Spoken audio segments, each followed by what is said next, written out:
BBC radio veteran Tony Butler has died, as fans and colleagues rushed to social media to pay tribute to the broadcaster, who is widely credited for inventing the radio football phone in England.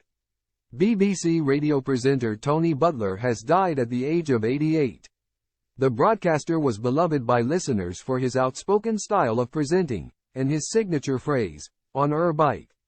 He hosted various local BBC radio shows in Birmingham, including The Breakfast Show on BBC Radio WM.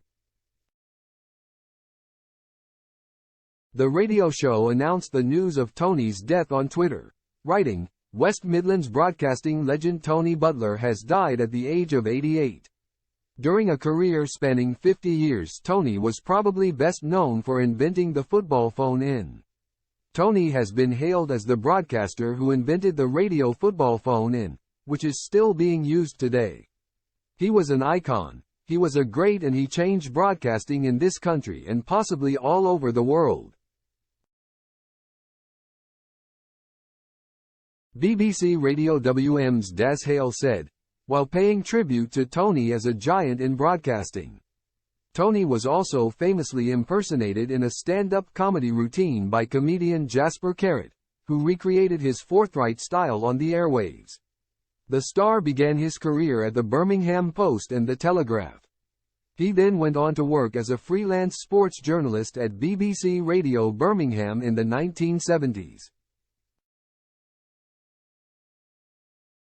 Former colleague Stuart Linnell told the BBC Tony was a legendary broadcaster, following the sad news of his death.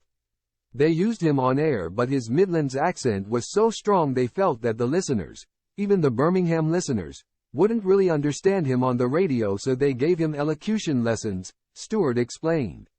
"I learned so much from watching Butler, and I shall always remember him with great fondness," he added.